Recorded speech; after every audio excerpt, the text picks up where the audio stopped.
I'm Michelle Pfefferman, founder and CEO of Equity at Work, and this is your DEI Minute, your go-to podcast for leaders looking to navigate the ever-evolving landscape of diversity, equity, and inclusion in the workplace. Whether you're just starting out with DEI or looking to sustain your long-term successes, each episode will provide you with actions you can take to move DEI forward at your organization, all in 15 minutes or less.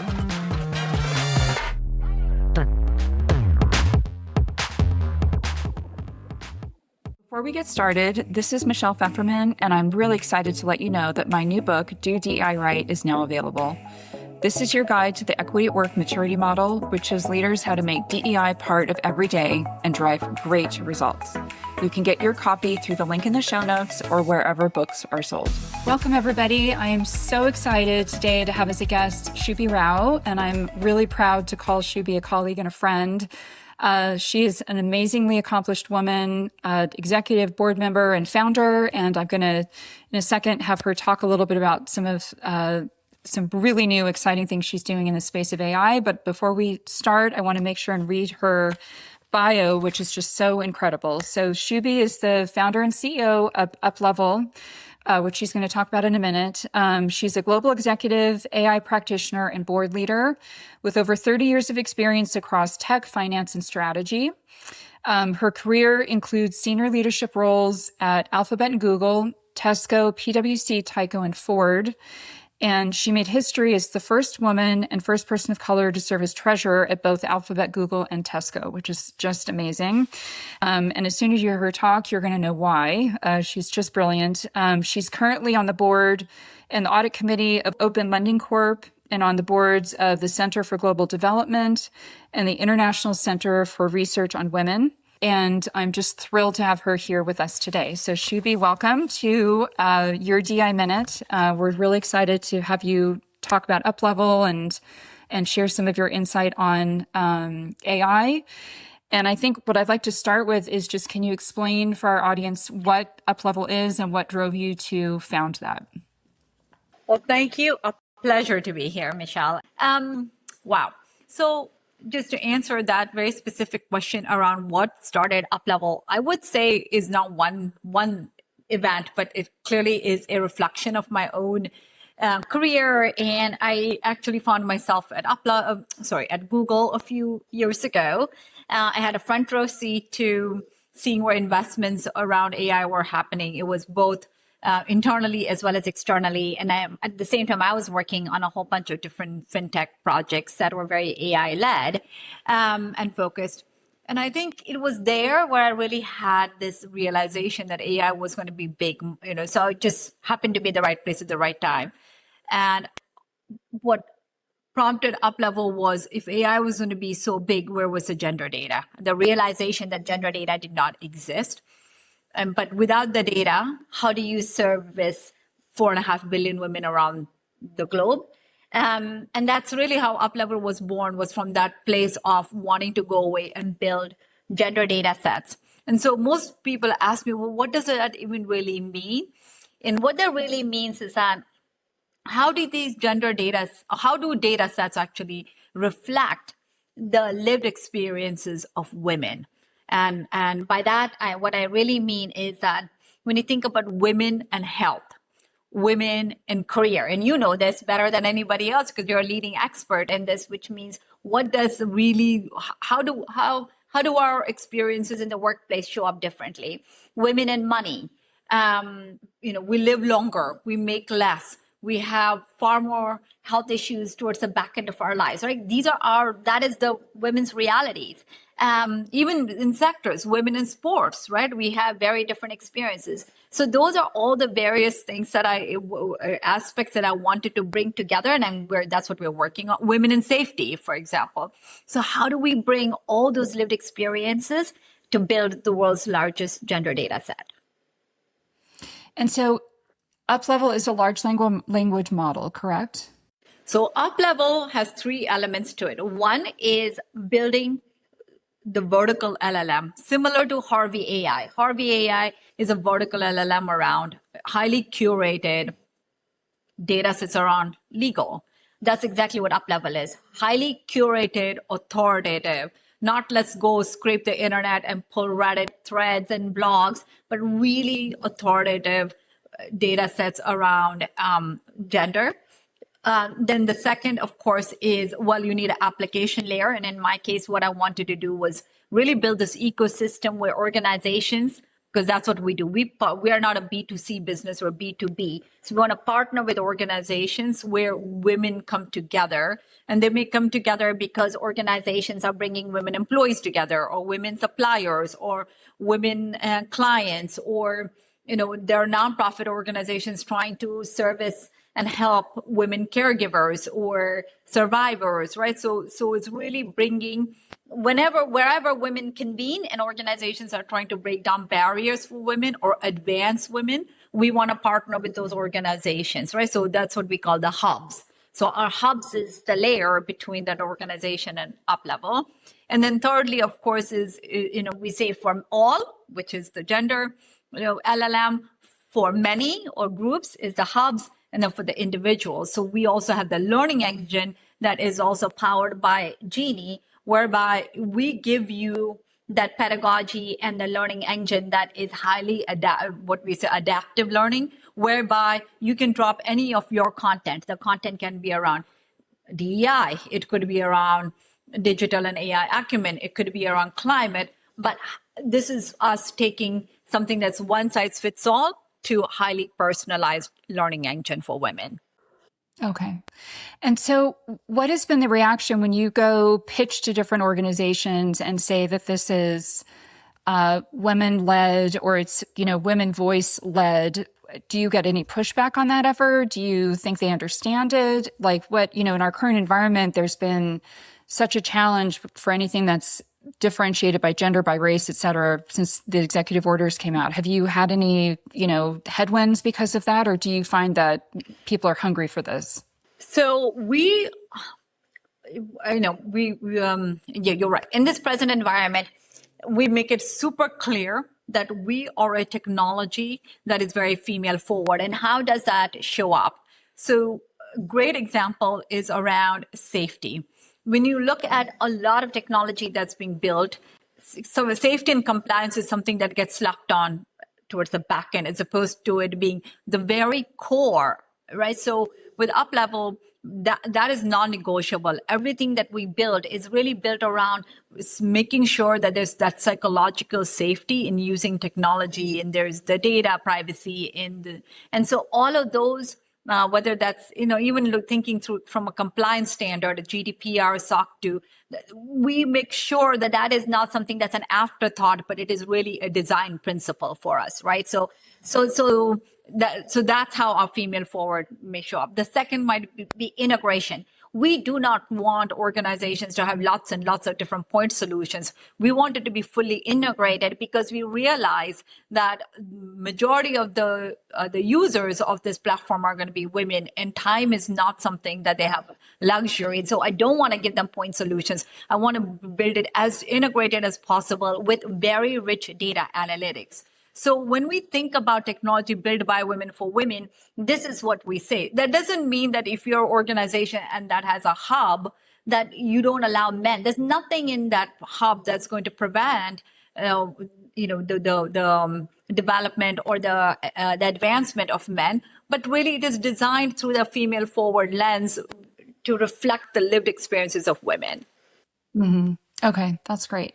And then can you talk a little bit about the app that you've developed also, the Up app?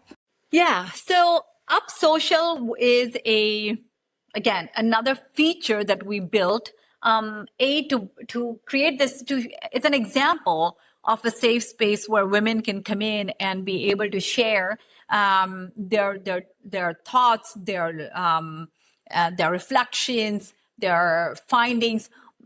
And now we're able to take that feed that we built, because in the end, what is Up Social? Up Social is really the counterforce to platforms like X or Twitter, etc., where unfortunately not as friendly to women as it could be, and so we needed a much safer space. But then we built that. We always eat our own dog food. And Up Social is that place for women to come in. We don't charge anything, but it allowed us to build the technology around feed so that now if you're an organization, so we're working with many organizations whereby they can have their own dedicated feed for their own audience. So if you are an organization that is really focused on caregivers or actually advocates that are focused on caregivers. So there's a lot of advocacy happening and there's thousands and thousands of them. And they need a rapid response. They can have their own hub with their own feed whereby they can post information, knowledge, findings around caregiving for their audience. And you're not then yet, at the mercy of having to use, let's say, a LinkedIn algorithm or a Facebook algorithm, etc. Because when you do that, you don't know, if your post may even surface, you don't know if it got suppressed, you have no control over that. But if you have it in your own hub with your own audience, then you're 100% guaranteed that, you're going to be able to share your post with your audience.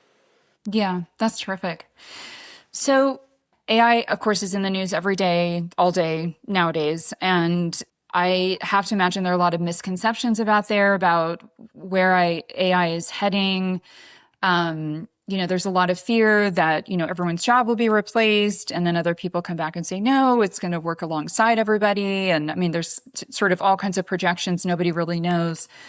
What do you think is kind of the biggest misconception about AI right now? And what would you want people to really be sure to understand about where it's going at this point? Look, I think it is probably, okay, so there are many folks who say that when you look at humankind over centuries, we've always had, right? Things have always shifted. We went from, let's say, typewriters to word processors, and we went from, buggies to transportation. But those are more, agriculture, right? 98% of the people back in the day, now we're down to 2% that feed the world. But those are also in many ways physical labor, not necessarily around our, right, human intelligence. This is probably the first technology that is sort of starting to replace that knowledge layer that we have, and at scale. So I think there has been an underestimation in terms of the speed and the scale at which it's moving. So I think that is a true fact. But is it uniform across all sectors? No, I don't think that's the case. So you really have to think about, not just broadly where AI is going, but I will say, yes, that is moving at a speed and scale, but not necessarily uniformly. So then you have to think about what sector are you in and what does this mean to you as an individual? So you really have to sort of triage it that way. And oftentimes I just actually spoke yesterday at the Association of Corporate for Fraud Examiners. And what I said to the women in that auditorium was, you should take your resume, put it through I don't care whether it's Perplexity or OpenAI, whatever tool you like, and prompt it to say, go through my resume, look at every single bullet and see if there is an AI for it. And then distill it down to how many where there is no AI for it. And I think that's a really good thing to do, because then you can see, oh, yes, there's a lot that you're doing that today, at least AI, and you should do it periodically because every day there's a new AI tool that's being developed, right? Yes. So you really need to start to think. And I feel like, people say, well, service jobs they're okay. But I also know I happen to live in Austin, where there's a lot of this happening today is around robotics and where humanoids are going to go. So is it today? No.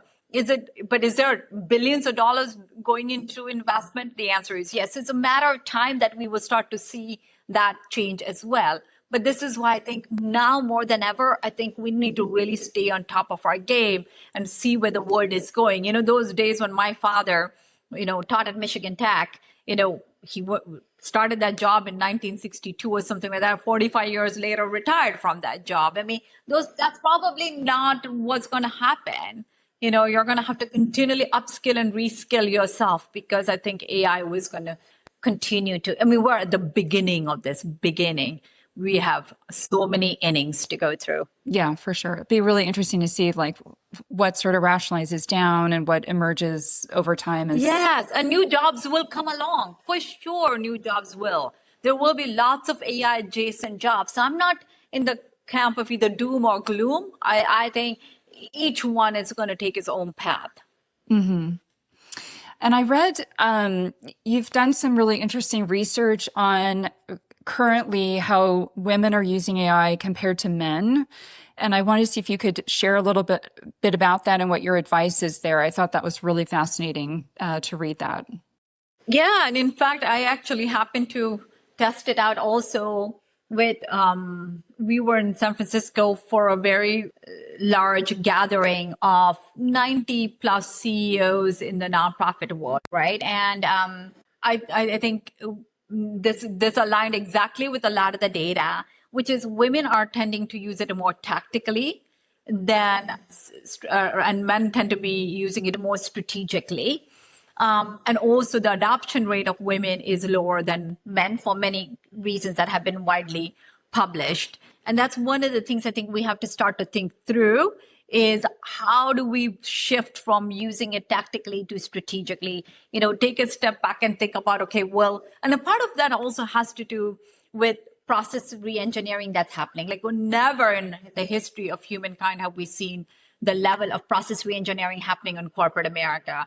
But process reengineering forces you to ask yourself the question, where do I sit in this process? Where did this process begin? Where does it end? How does it flow? Where the, judgment in terms of where should we be using now? Well, does our process need to exist? If it does, does it need to get re-engineered? If it does it need a human employee or could I use a digital employee? If I use a digital employee, do I have all the right data sets? Like, right, you have to really map and think this through to be able to do the process reengineering. So there is a skill set first, even before you use AI, really to even understand the process side of the equation. And where could AI be a benefit versus a hindrance? Yes. And I think we need to first go back to the basics and just explain to people that this is what we're doing before we even do the AI. Because, and I think, not to say this is the case for everyone, but for most women, caregiving is a big part of our lives. And so when you think about those responsibilities plus the day-to-day job, now I need to layer on understanding the overall process. Then I need to layer on understanding. That's a lot. And so we need to figure out how to, it's like a balloon, right? Like something's going to have to give here. So we have to we really need to think about how do we ensure, because the women are super smart. It's not like they can't do it. That's not the issue. It's just figuring out how to create that space.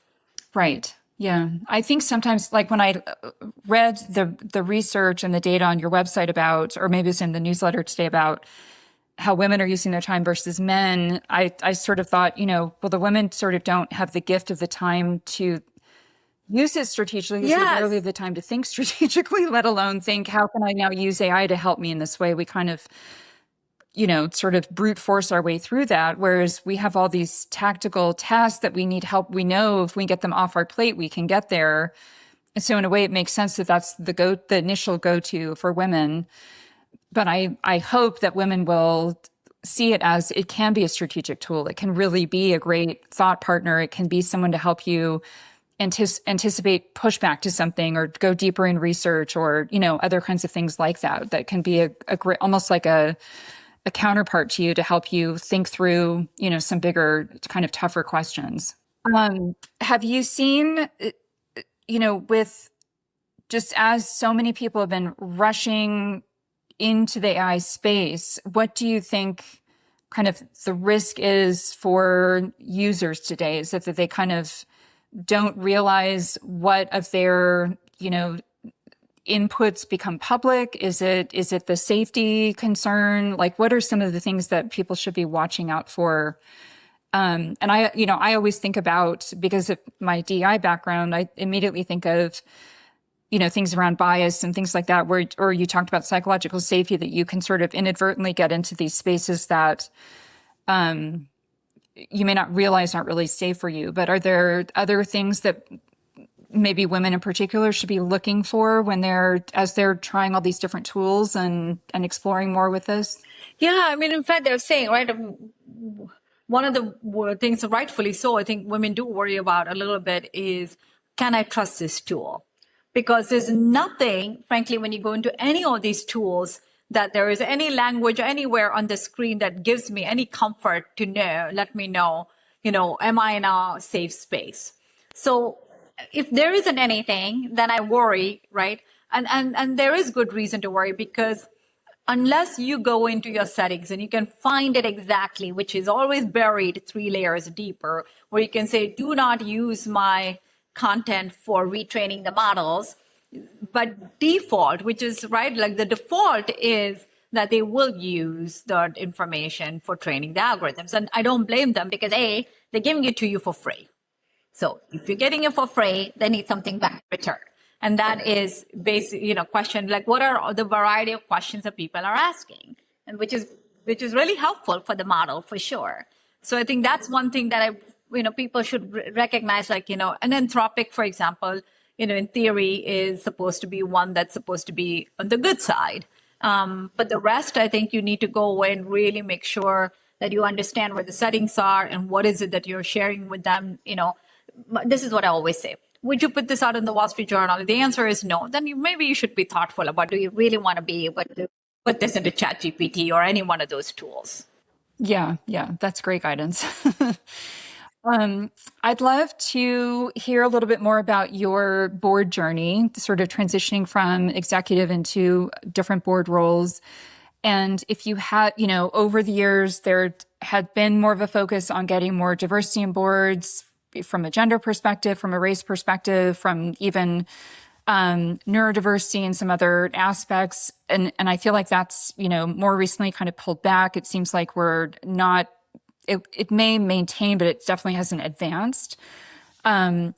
What guidance do you have for people who are looking to get on boards or even expand their board seats in today's environment related to that, sort of the attitudes about diversity? And is that a factor? Is it something people are thinking about, or does it really just come down to your experience and that's maybe not as top of mind as it had been in the past?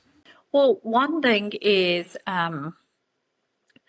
having served on corporate boards, etc., some things are just always going to be true, which is your ability to deeply understand financial statements. And so when you look at that, then you'd say, okay, well, typically which functions allow you to really deeply understand and you have the opportunity, right? So might be finance, or you could be more on the commercial side of the business. Those are where the opportunities are. But when you tend to think about, well, where do primarily a lot of women leaders come from?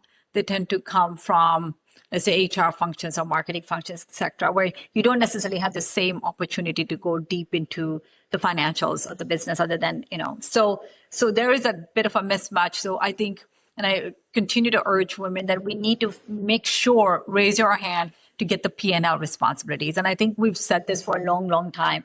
But there are a lot of barriers as to why women also don't get those opportunities, right? But the P&L opportunities are really very helpful, I think. So that's one. Now, to compound that, though, in today's day and age, and I don't think, honestly, when I think about the generation of the men, honestly, are not necessarily AI savvy either, because every company, I think, if you listen to their earnings call, is AI first. Okay, great. They're all AI first. What AI first means, probably different things in different organizations. But as a board member and with governance as being your primary responsibility, how do you start to think about AI now? And but if part of it is like, okay, well, shouldn't we need to figure out how to get all these board leaders now AI savvy, because that's not something they can outsource to the McKinseys of the world. Like, they need to understand that. So I think that there, frankly, in some ways, it's become an equalizer. The men don't have an upper hand than women do in this space, because neither of them really are AI natives, right, for most part. So as you're thinking about, I think that there is now, and I think NACD and many organizations are trying very hard to figure out how to bring board members. But I think, again, this is a great place for us to raise our hand, get AI savvy, make sure we really understand it now through that governance lens that corporates need, because I think it will probably become a good equalizer. That's great. So financial acumen and AI savvy are going to be two major skill sets that'll set you apart.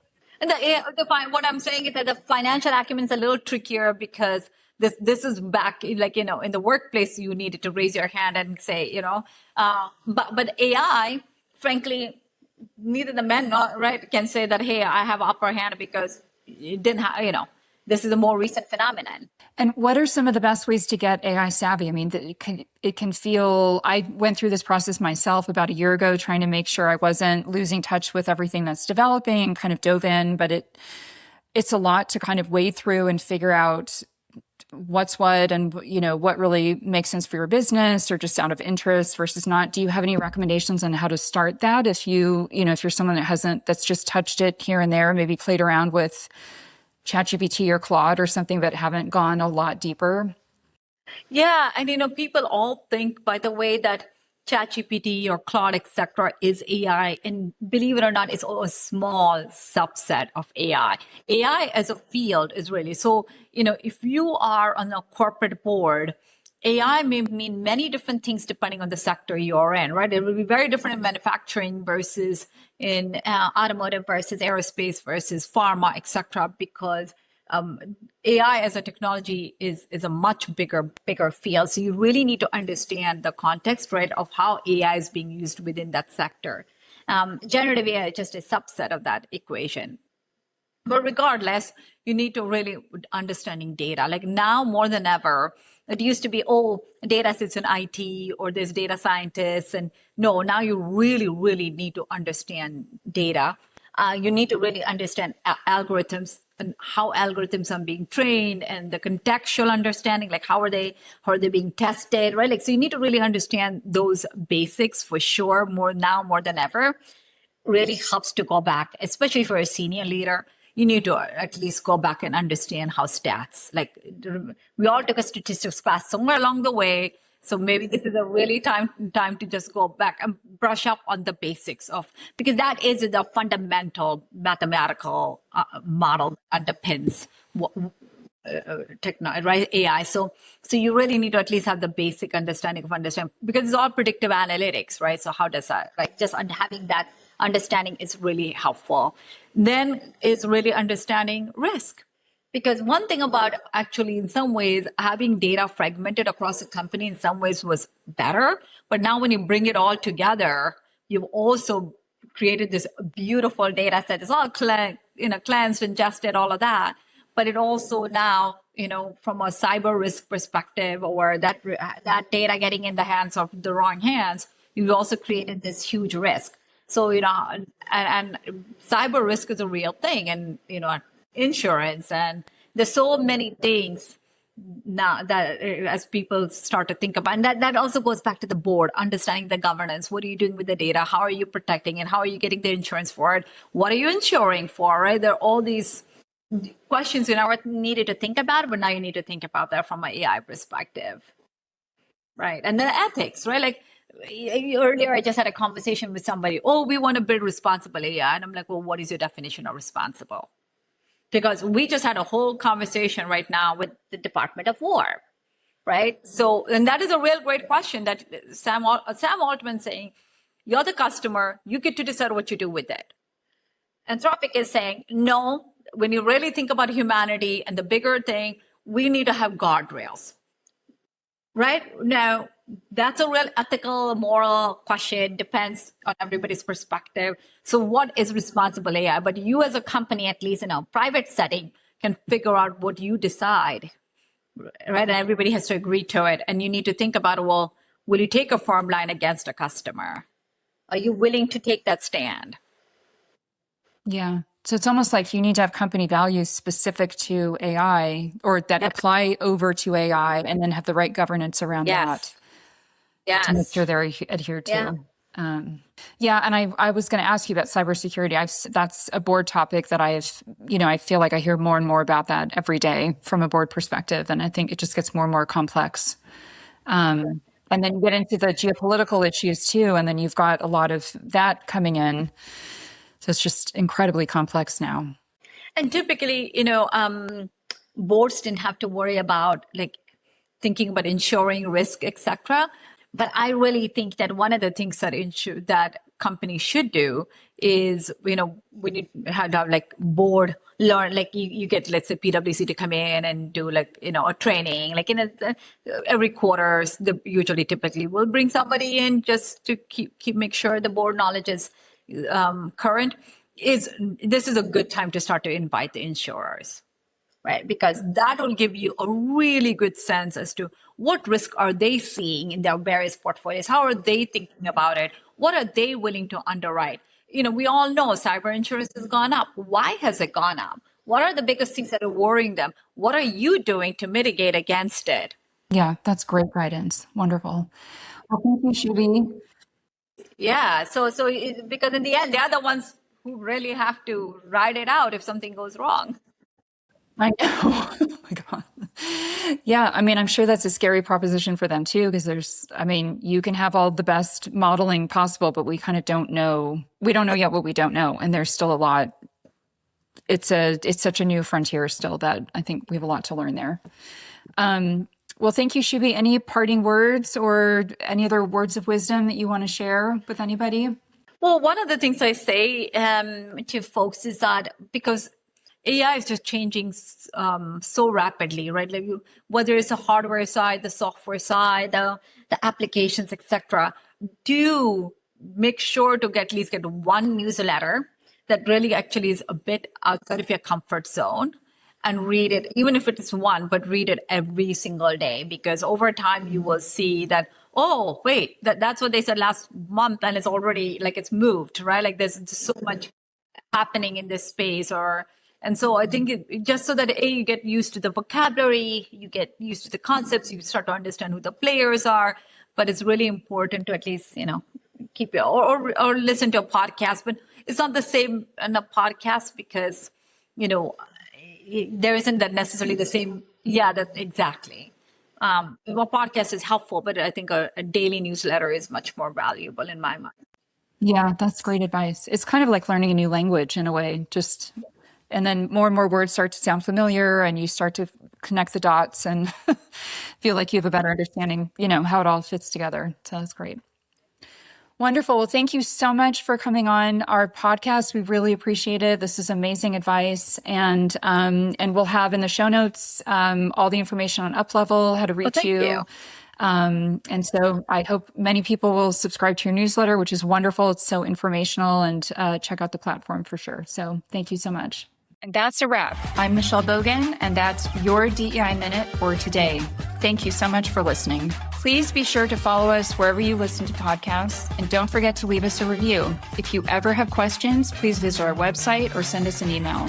You can also sign up for our newsletter and follow us on LinkedIn, YouTube, and Instagram. Links to everything can be found in the episode notes. This episode was produced and edited by Podgrowth with podcast art by our very own Jamie Applegate.